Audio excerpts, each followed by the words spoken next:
this meeting will end way past 2 o'clock. The chair is energetic enough, and I'm sure the governor is also energetic enough, and the members here are energetic enough. We'll be able to deal with all the reports. So I think I will cede to your request that we start with Nyeri, and then progressively we see how we manage the rest. So let's start with Nyeri. But we are only handling issues which are not addressed. Yeah, issues which are not addressed. We have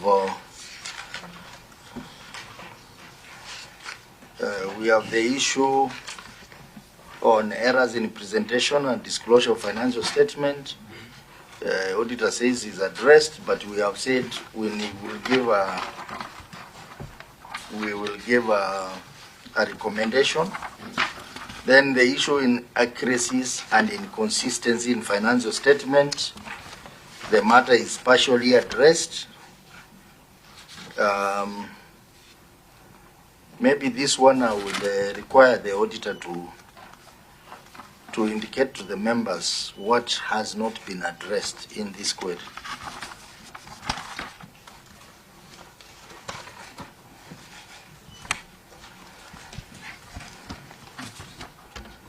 Because you know, when we see inaccuracies, there is a member here who will start asking, who is the accountant? What is the ISPAC number? So we need to know what is outstanding in this matter. Thank you, Chair. In the response of the client, there were amendments that were done to the various aspects which we raised in we had the issue of statement of financial performance, we had disclosure, we had the statement of financial performance again. We had quite a number of issues on inaccuracies and inconsistencies in the financial statements. We had, again, the statement of financial performance, and basically the amendments have been done, but we need to go to the source documents. We need to look at the journal entries. We need to look at the ledgers.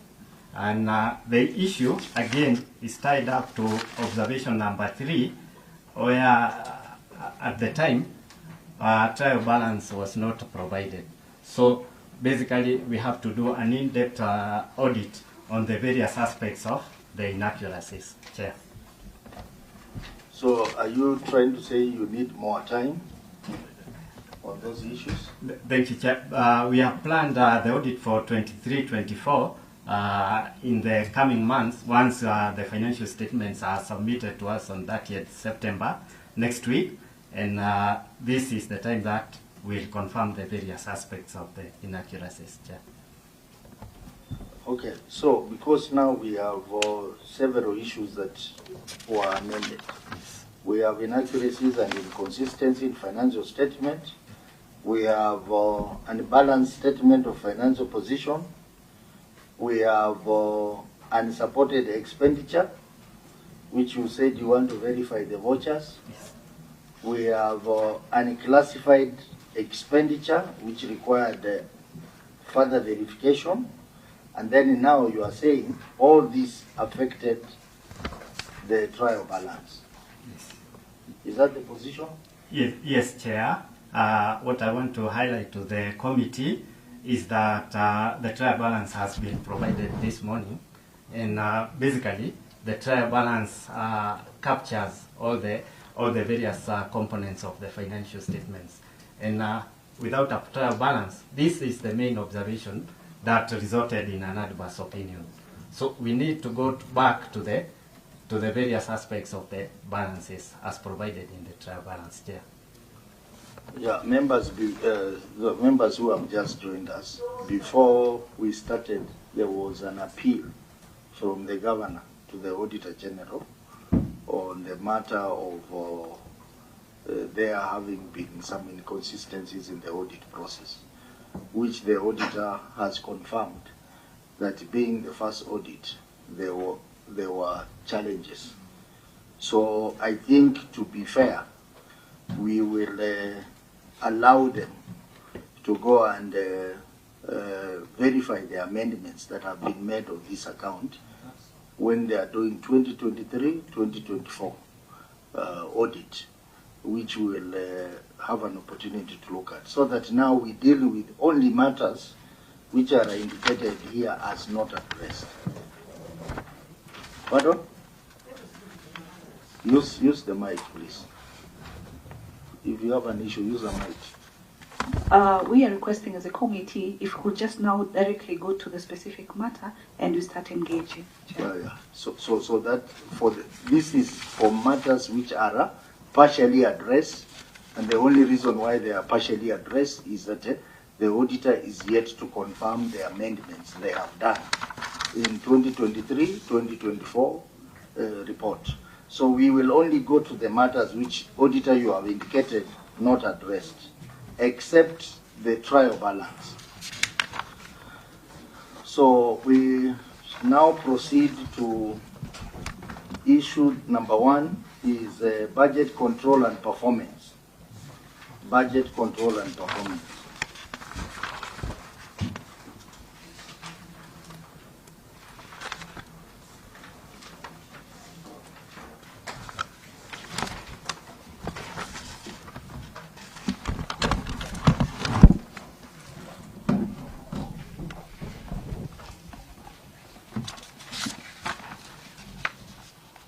Thank you, Chair. Thank you, Chair. I go straight to the matter on the budget control and performance. The statement of comparison of budget and actual amounts reflects receipts budget and actual and comparable basis amounts of 247,577,926 Kenya shillings and 246,271,192 Kenya shillings respectively, resulting in a budget under realization of 1,306,734, which is around 0.5% of the budget. Similarly, the statement reflects an actual expenditure of 221,942,272 Kenya shillings against an approved budget of 247,577,926 Kenya shillings, resulting in underperformance of 25,635,654, which is around 10.4% of the budget. The under-realization and under-absorption of the budget may impact negatively on service delivery towards achieving universal health care. Thank you, Chair. Thank you, Chair. Governor, your response? The reason why the final income budget and final expenditure budget did not balance was because the hospital did not achieve its target for revenue.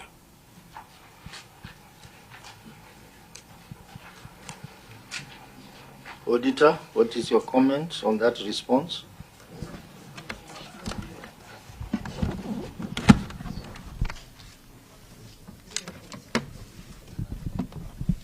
Thank you, Chair. We evaluated the response, but we noted that the response did not address the issue that we had raised.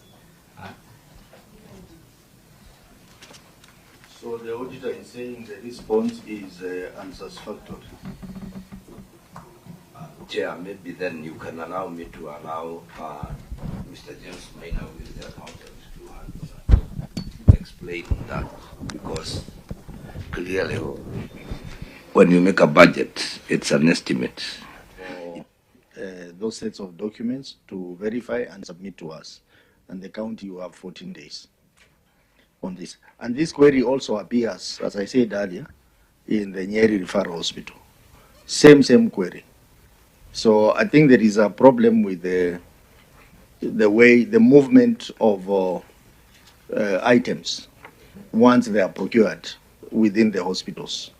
That is, they don't go through the store, they are sent in bulk to the user departments, which can be a major risk. Hugely. In fact, it can even lead to a loss because, for example, reagents needs to be handled carefully. Properly refrigerated, And if they go to an environment where they're not refrigerated, it becomes a problem. So I think those directions are given. So, honorable members, you said we wanted to go through all the reports, and you remember I said the chair has the energy to take you through all that. So I think let's look at on the query on inadequate storage space. That is going to be handled together with what I have just directed. The query on lack of risk management policy, that one we are going to give a recommendation. So we only have two important queries that I want us to cover on this before we conclude on this report. That is non-functional operating theatre and lack of land ownership documents. So let's start with the non-functional operating theatre. Auditor. Chair, point of order. Yes. Would non-functional operating theatre also have the same fate as were the issues of capacity that we explored under non-compliance with Kenya Quality Model for Health Policy Guidelines? No, I think they are not related. Okay. They are not directly related. Okay. Because this one touches on issues of renovations that were done, documentation, yeah, all that. Okay. So it's not the same. So let's start with that, Auditor. Thank you, Chair. Number two, non-functional operating theatre. During the year under review, it was revealed that hospitals operating theatre have not been functional since the year 2018. Though the theatre house was under renovation, no documentation or pre-renovation report was provided on the conditions of the theatre and its equipments, which were still in the same building under renovation. In addition, the hospital does not have theatre surgeons and theatre nurses, and no plans have been put in place to confirm availability after the renovation.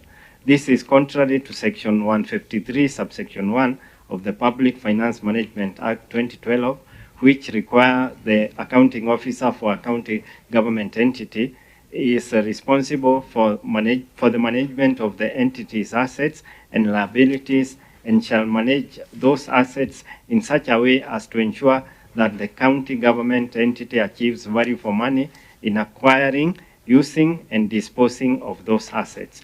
In the circumstances, the theatre's equipments may become damaged, obsolete, resulting to loss of public funds, and the facilities may remain unused due to lack of surgeons and theatre nurses. Thank you, Chair. Very well. Governor, the management response. Chair, through the Governor, our response is as follows. The theatre was not functional due to lack of theatre staff and some structural defects that made the theatre unfit for usage, as well as the designation of Mount Kenya Sub-County Hospital as a COVID-19 isolation center during the pandemic. The hospital management has informed the Department of Health of the structural defects and the staffing needs, including the theatre. Some of these issues has been addressed. The renovation works has been done, and the County Public Service Board conducted interviews for anesthetists and medical officers.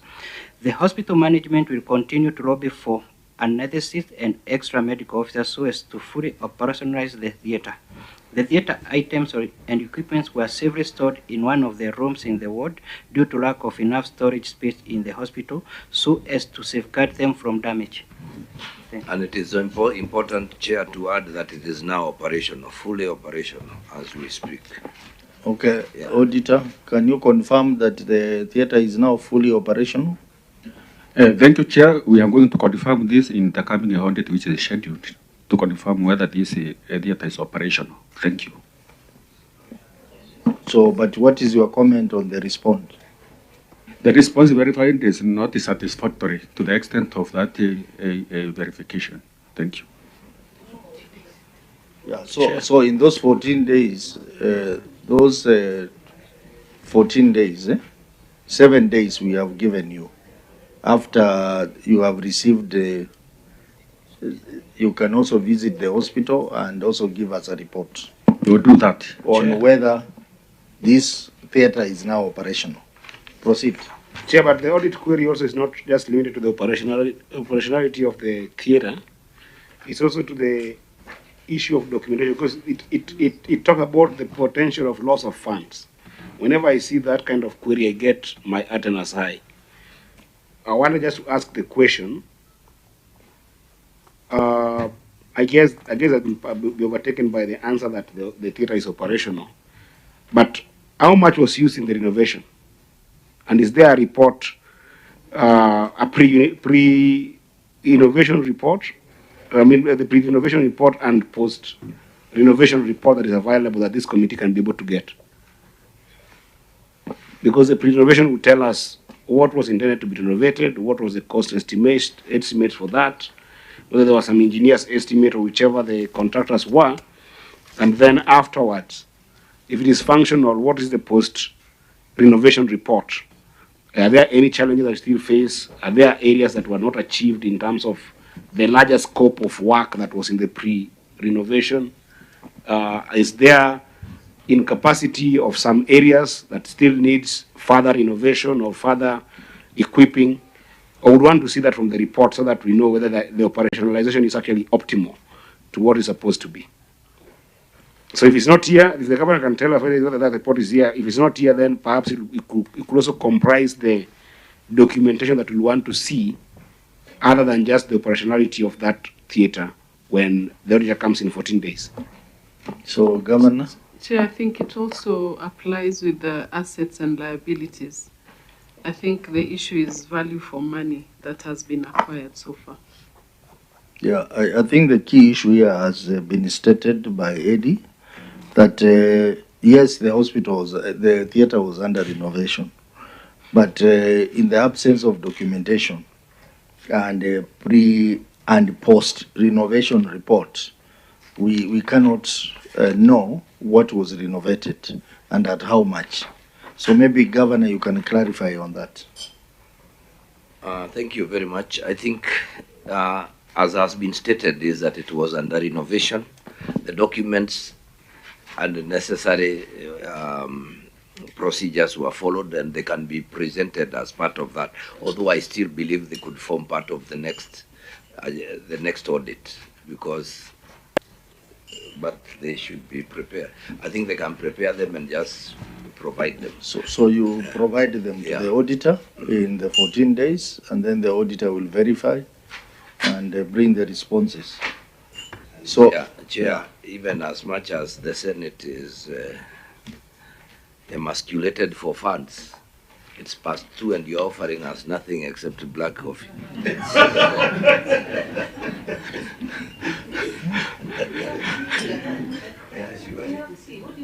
Right now, under the sheet of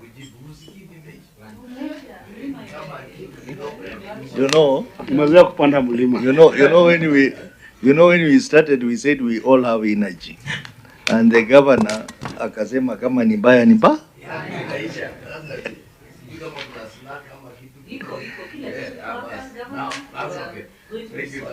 Sergeant at arm, take care of the governor. I don't know what I was speaking for anybody else. Chair, but I can see you speaking for Senator Miraj as well. Yeah. So anyway, let's go to the last query, which is lack of land ownership document. This one is of interest, Governor. So, Auditor, please. Thank you, Chair. Paragraph number 5, lack of land ownership documents. Mount Kenya Sub-County Hospital sits on 8 acres of land. However, the title deed was not provided to confirm ownership. The land occupied by the hospital could be encroached or allocated for other purposes. Thank you, Chair. Response? Thank you. Shaban, Chair. on behalf of the Governor. Chair, through the Governor. Our response is as follows. The process of acquiring the title deed for the hospital is in process. One of the main challenges the hospital is experiencing is delayed handing over of assets by Intergovernmental Relations Technical Committee. The valuation for fixed assets, which covers parcels of land and building, is in progress, and plans are underway to complete the exercise. That is according to the committee. Auditor, your comment? A response has been verified and confirmed that the process is ongoing to acquire the title deed. Therefore, the issue has not been addressed, and we request the committee to give direction. Thank you. So maybe, Auditor, you can tell the committee, how is this asset handled in the books? Is it appearing in the fixed asset register of the hospital? The property is not appearing as an asset because now they still don't own it, so it is not legally binding to have it in the books of account when they don't have the ownership title. Thank you. Just on the same, through you, Chair, if the CEO would tell us currently the documents for ownership of the land are under whose names?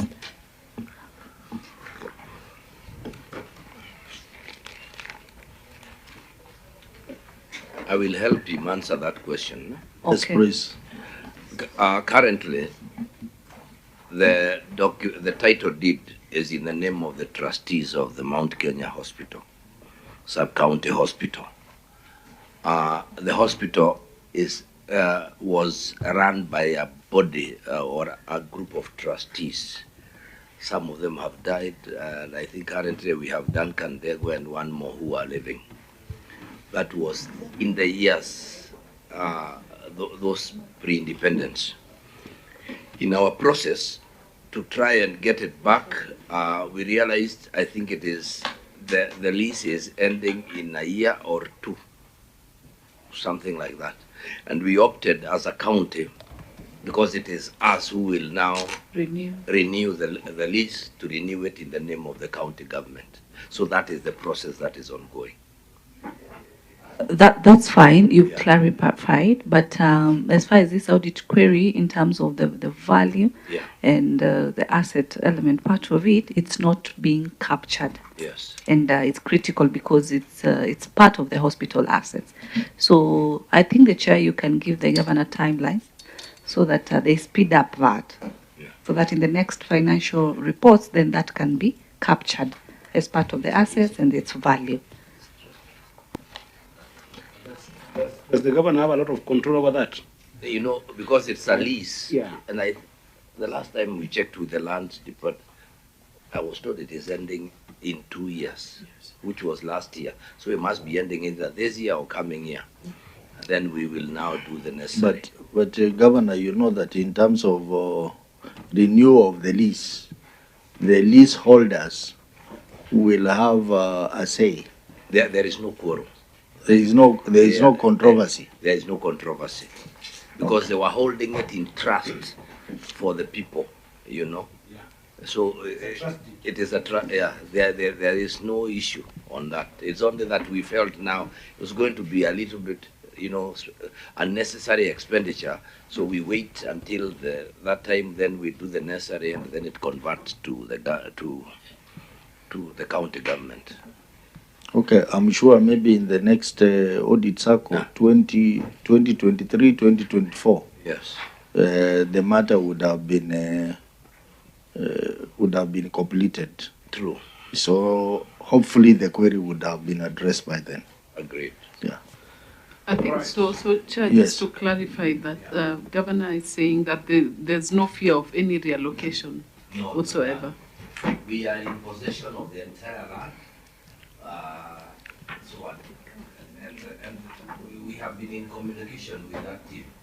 In fact, they even wanted to come and hand it over to us. We told them now, with all those intricacies, we would rather wait and then solve it. Just in that kind of way. Okay, so honorable members, this brings us to the end of Mount Kenya Sub-County Hospital. Now, I want to beg your patience. I know we have 3 more reports to go, but my clerks here has looked at the reports, and we have confirmed the issues are almost similar. The issues are recurring each of these hospitals. So what we would want to do, we will look at Karatina Sub-County Hospital. Karatina Sub-County Hospital. In Karatina Sub-County Hospital, I wouldn't want to go back to the audit.